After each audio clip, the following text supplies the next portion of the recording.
Sehingga dikatakan oleh para ulama, li birrul walidain syurutun thalatha. Berbakti kepada kedua orang tua itu punya 3 persyaratan. La yusammal ibn barran illa idza tahaqqaqat fihi. Seorang anak itu enggak dikatakan birrul walidain atau bakti kecuali 3 syarat ini dipenuhi. Yang pertama apa? Mendahulukan keridhaan orang tua ketimbang keridhaan dirinya sendiri, istrinya, anaknya, dan seluruh manusia.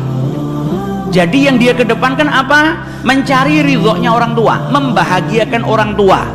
Itu lebih dia utamakan ketimbang membahagiakan dirinya sendiri, istrinya, anak-anaknya, dan orang lain.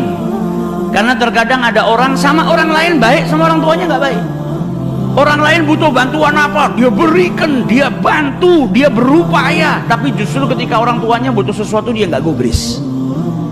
Maka orang yang mau masuk dalam kategori birrul walidain syaratnya apa? Mendahulukan keridhaan orang tua. Jadi yang diutamakan dia membahagiakan orang tua, dapat ridhonya orang tua. Karena ridhonya orang lain belum tentu bisa menjadikan Allah ridho kepada dirimu. Tapi ridhol walidain, ridhonya kedua orang tua, sebagaimana disabdakan oleh Rasulullah SAW, ridhonya Allah terletak pada keridhaan kedua orang tua. Dan kemurkaannya Allah ada pada kemurkaan kedua orang tua. Orang tuamu marah, murka, saat itu Allah murka. Tapi ketika engkau dapat ridho daripada kedua orang tuamu, maka Allah saat itu memberikan keridhoannya kepada dirimu. Jadi yang pertama apa? Mendahulukan keridhoan orang tua. Yang kedua, taat kepada mereka. Diperintahkan oleh orang tua apa, dia taati. Dilarang apa, dia juga taati. Kecuali kalau perintahnya itu bermaksiat kepada Allah Subhanahu wa taala. La ta'atal makhluk fi maksiatil khaliq. Enggak boleh seseorang itu taat kepada makhluknya Allah tapi ketaatannya itu mengandung unsur perbuatan maksiat kepada Sang Pencipta. Enggak boleh.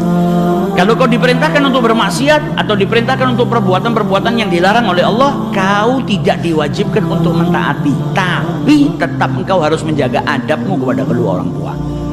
Bahkan ketika orang tuamu bukan seorang muslim, engkau anak muslim beriman, orang tuamu tidak beriman, tetap engkau disuruh apa? Mempergauli mereka dengan baik semasa di dunia. Itu perintahnya Allah dalam Al-Quran. Bukan terus mentang-mentang orang tuanya kafir, nggak beriman, anak bisa semena-mena. Tidak, tetap diperintahkan oleh Allah untuk bergaul dengan orang tuanya dengan sebaik-baiknya.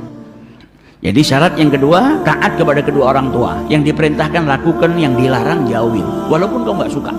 Yang penting tidak ada unsur maksiat kepada Allah Subhanahu wa taala. Dan kemudian yang ketiga ini, wabil walidaini ihsana. Disebutkan oleh para ulama, ihsan itu bukan memberikan apa yang orang tuamu minta, tapi orang tuamu belum minta kau sudah memberikan. Jadi di sini harus ada perhatian besar seorang anak kepada kedua orang tuanya, sehingga cari tahu. Kalau dia tahu orang tuanya itu menginginkan sesuatu, sebelum orang tua itu minta, anak itu sudah memberikan apa yang diinginkan oleh orang tuanya. Dan ini tidak harus berupa materi ya. Materi kalau kau tidak mampu ya sudah, ma'dzur. Tapi keinginan orang tua kan kadang bukan hanya materi saja. Misal kau tinggal berpisah rumah dengan orang tuamu.